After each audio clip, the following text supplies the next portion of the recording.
और आगामी लोकसभा चुनाव से ठीक पहले लखनऊ से दिल्ली तक राजनीतिक सरगर्मियां बढ़ती जा रही है। लोकसभा चुनाव से ठीक पहले सुहेलदेव भारतीय समाज पार्टी के लिए ये कयास लगाए जा रहे हैं कि उत्तर प्रदेश कैबिनेट विस्तार में इस बार ओम प्रकाश राजभर को मंत्रिमंडल में जगह मिल सकती है। पूरे मामले को लेकर उत्तर प्रदेश सुहेलदेव पार्टी के प्रदेश प्रवक्ता आनंद तिवारी ने इंडिया वॉइस से खास बातचीत की है और विपक्ष पर जमकर निशाना साधा है। लोकसभा चुनाव से ठीक पहले लखनऊ से लेकर दिल्ली तक लगातार राजनीतिक सरगर्मियां जो हैं बढ़ चुकी हैं। एक तरफ जहां सदन में नीतीश कुमार के बयान के बाद लोग उनके ऊपर तंज कस रहे हैं, उसके बाद जो है मंत्रिमंडल की जो पहली बैठक है अयोध्या में की गई है और रामलला का दर्शन किया सीएम योगी ने तमाम जो उनके कैबिनेट के मंत्री लोग हैं उनके साथ। इसके बाद ये कयास लगाया जा रहा है कि कहीं ना कहीं हिंदुत्व के सहारे एक बार फिर से राम मंदिर के प्राण प्रतिष्ठा के बाद 2024 का चुनाव भाजपा निकाल ले जाएगी। लेकिन साथ ही साथ मंत्रिमंडल विस्तार, जो कि उत्तर प्रदेश का मंत्रिमंडल विस्तार अब से कुछ दिनों बाद होने वाला है, इसको लेकर भी कयास लगाया जा रहा है। और उत्तर प्रदेश की राजनीति में ऐसा माना जा रहा है कि इस बार सुहेलदेव भारतीय समाज पार्टी के जो राष्ट्रीय अध्यक्ष हैं ओम प्रकाश राजभर, उनको कहीं ना कहीं मंत्रिमंडल में इस बार जगह मिलने वाली है। इसी को लेकर हमारे साथ भाजपा के प्रदेश प्रवक्ता आनंद तिवारी जी हैं, इनसे बातचीत करेंगे, जानेंगे कि ये पूरे मुद्दे पर क्या सोचते हैं और इनका मानना क्या है। सर, बहुत बहुत स्वागत है इंडिया वॉइस पे आपका। धन्यवाद। सबसे पहले हम वॉइस इंडिया के दर्शकों को नमस्कार करते हैं। और सर, क्या सोचते हैं बैठक आज जैसे कैबिनेट पूरे जो पहुंचा है उत्तर प्रदेश का और दर्शन कर रहे हैं रामलला का, क्या हिंदुत्व के सहारे में फिर से जो है जनता वोट करेगी?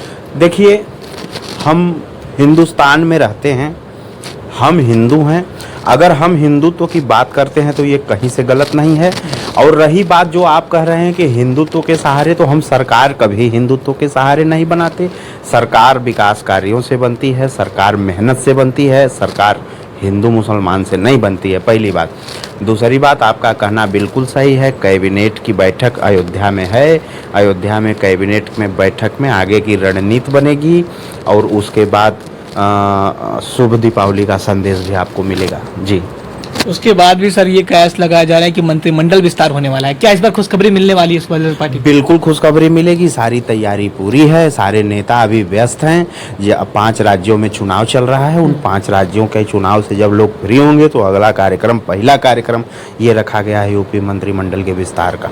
एक बार सर ऐसा हुआ था कि जब घोषी के उपचुनाव के नतीजे आए तो उसके बाद कहीं ना कहीं विपक्ष जो है आप पे हावी हो गया था। उनका कहना था कि देखिए ओम प्रकाश राजभर ने वहां भी मुखी खाई और कहीं ना कहीं जिसे कहते हैं दल बदलू का जो टैग है वो लगा दिया था विपक्ष ने आप पे, क्या कहेंगे? देखिए, घोषी उपचुनाव के बारे में हम ये कहेंगे कि वहाँ 16 महीने के बाद दूसरा चुनाव हो गया।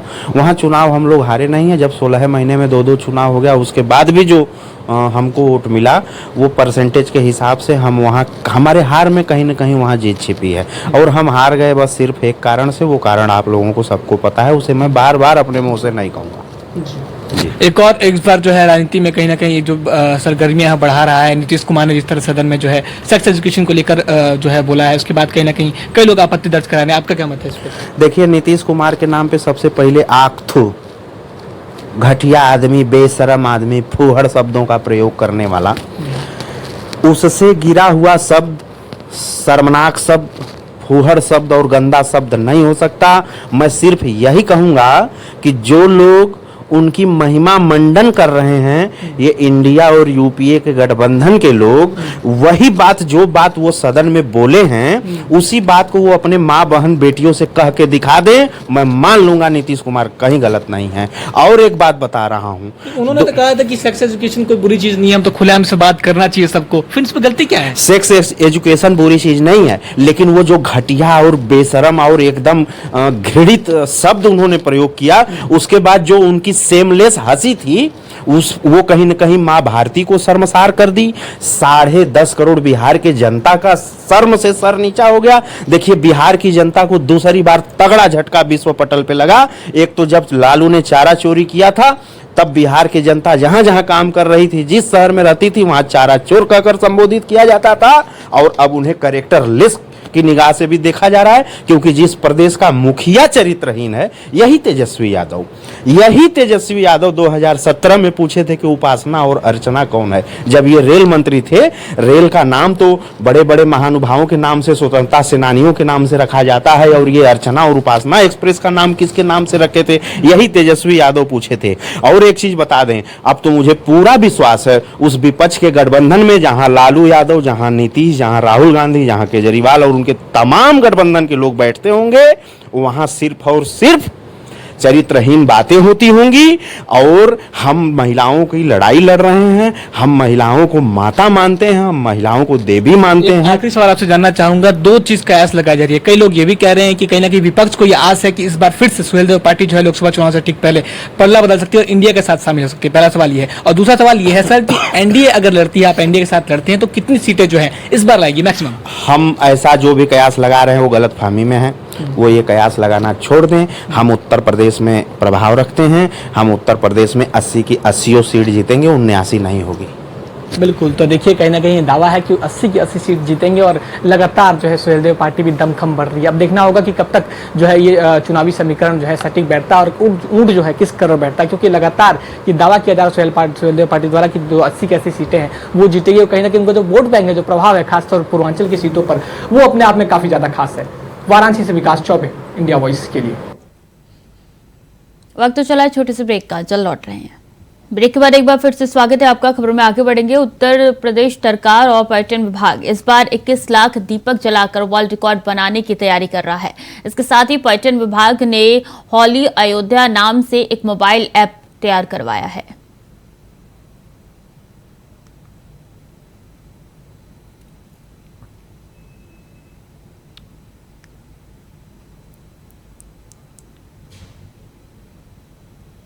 गंतव्य के तौर पर विकसित करने के लिए बहुत सारा यहाँ इंफ्रास्ट्रक्चर डेवलपमेंट हो रहा है। शहर को पूरी उसकी कायाकल्प किया जा रहा है शहर का। साथ ही साथ जो है जो सरयू नदी के घाट पर प्रतिवर्ष हम लोग एक भव्य दीपोत्सव आयोजित करते हैं। इस वर्ष भी 21 लाख दिए जो मिट्टी के बने हुए दिए हैं उनको प्रज्वलित करके दीपोत्सव का एक विश्व कीर्तिमान खड़ा करने का हमने टारगेट रखा हुआ है और इस वर्ष भी उसे हम लोग करके दिखाएंगे। साथ ही साथ जो है यहाँ पे देश विदेशों की रामलीलाओं का आयोजन, सांस्कृतिक कार्यक्रमों का आयोजन, और ये सांस्कृतिक कार्यक्रम अनवरत वो भी चलाते रहेंगे हम होली दहन तक के, और ये होलिकोत्सव तक के जो ये प्रतिदिन कार्यक्रम होंगे उसमें राम कथा होगी, उसमें बहुत सारे सांस्कृतिक कार्यक्रम होंगे और साथ ही साथ रामलीलाएं भी आयोजित होंगी। और पूरे के पूरे अगर कार्यक्रम को आप ये देखें तो कैसे हम देश से विदेश से पर्यटकों को यहाँ आकर्षित कर सकते हैं, इसको लेकर के काफी हम काम कर रहे हैं। दिवाली पर शुभ खरीदारी जारी है। दिल्ली हो या नोएडा, हर बाजार में मानो त्योहार की चांदनी से बिखरी हुई है। खासतौर से बर्तन बाजार में नए नए ट्रेंड्स देखने को मिल रहे हैं। यही नहीं, नोएडा और दिल्ली के लोकल मार्केट्स तो बड़े बड़े मॉल्स को टक्कर देते हुए नजर आ रहे हैं। बेशक इस दीपावली पर लोकल सामानों की खरीदारी स्वदेशी अलग जगाती दिख रही है।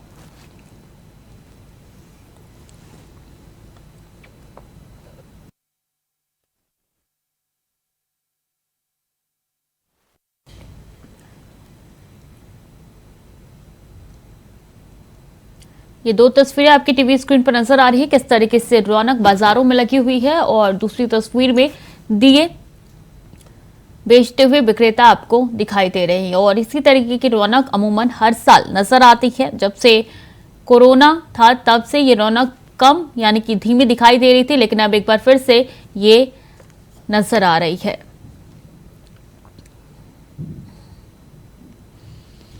और रायबरेली जिले के सरेनी कोतवाली क्षेत्र के गेगासो पुल गंगा पुल पर रफ्तार का कहर देखने को मिल रहा है, जहां तेज रफ्तार कार और ट्रक में भीषण टक्कर होने के बाद ट्रक पुल के नीचे चला गया और कार के परखच्चे उड़ गए, जिसके बाद मौके पर चीख पुकार मच गई। हालांकि आवाज सुनने के बाद राहगीरों द्वारा घटना की सूचना पुलिस को दी गई। पुलिस ने घायलों को अस्पताल पहुंचाया। हादसे में कुल 8 लोग घायल हुए हैं, जिनमें से 3 की हालत गंभीर बताई जा रही है। तस्वीरों में देखा जा सकता है कि किस तरीके से ट्रक रेलिंग तोड़कर नीचे गिर गया। गनीमत रही कि ट्रक ड्राइवर और क्लीनर केवल घायल हुए, उधर कार के भी परखच्चे उड़ गए।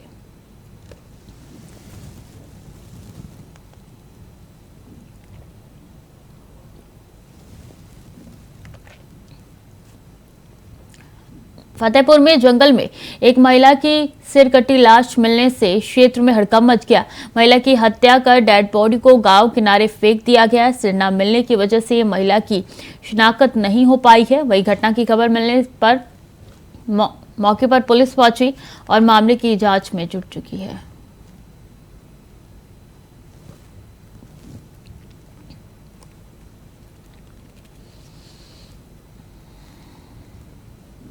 मध्य प्रदेश के नीमच में बीजेपी के जनसभा का आयोजन हुआ, जिसमें प्रधानमंत्री नरेंद्र मोदी शामिल हुए। वहीं पीएम मोदी ने जनसभा को संबोधित करते हुए कहा कि दुनिया भर के संकटों के बीच भी मध्य प्रदेश सहित पूरे देश तेज गति से विकास कर रहा है। इसी वजह से आपका एक वोट, साथ ही कहा है कि राष्ट्रभक्ति, राष्ट्र रक्षा और एकजुटता के संस्कार भारत की मिट्टी के कण कण में हैं। जय जयकार हो रहा है कि नहीं हो रहा है? इंग्लैंड में भी भारत भारत होता है कि नहीं होता है? आपने देखा होगा, कल इंग्लैंड में दिवाली मनाई जा रही थी, दिए जलाए जा रहे थे। दुनिया में हर जगह पर हिंदुस्तान का नाम ऊंचा हो रहा है। आपको गर्व हो रहा है? आपका माथा ऊंचा रहा है? ये दुनिया में भारत का नाम क्यों ऊंचा हो रहा है? क्या कारण है? क्या कारण है? आपका जवाब सही नहीं है। ये मोदी के कारण नहीं है, ये आपके एक वोट के कारण है, जिसने मजबूत सरकार बनाई और उसके कारण हुआ है। ये आप लोग हैं जिन्होंने देश हित में कड़े और बड़े फैसले लेने वाली भाजपा की मजबूत सरकार बनाई है। मेरे परिवारजनों, नीमच का हमारे स्वतंत्रता संग्राम में महत्वपूर्ण योगदान है। यहां आंदोलनकारियों के लिए सैन्य मुख्यालय बनाया गया था। ये धरती सीआरपीएफ की जन्मस्थली के रूप में भी जानी जाती है। और नीमच के फुटबॉल प्रेम की किस्से तो पूरे देश जानता है। राष्ट्रभक्ति, राष्ट्र रक्षा और एकजुटता के संस्कार यहां की मिट्टी के कण कण में है। देश की इस मिट्टी को धोखा देने का काम कर रही है। सत्ता के लालच में कांग्रेस ने हमेशा समाज को बांटने का काम किया है। फूट डालो और राज करो की नीति पर चली है। कांग्रेस की कुनीति से देश में आतंक और अराजकता से ऐसा कालखंड गया, अराजकता को इतना बढ़ावा मिला। आजादी के समय राष्ट्र निर्माण का जो जज्बा था, वो कांग्रेस ने एक परिवार की भक्ति में कुचल करके रख दिया। कांग्रेस की सरकार चाहे केंद्र में रही हो या फिर राज्य में, उसने हमेशा भ्रष्टाचार के नए नए रिकॉर्ड बनाए हैं। मेरे परिवारजनों, कांग्रेस की इसी मानसिकता के कारण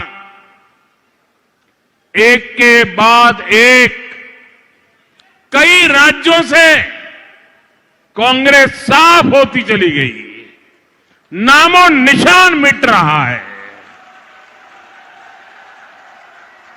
एमपी में भी 2 दशक हुए हैं, ये कांग्रेस बहुमत के लिए तरस रही है।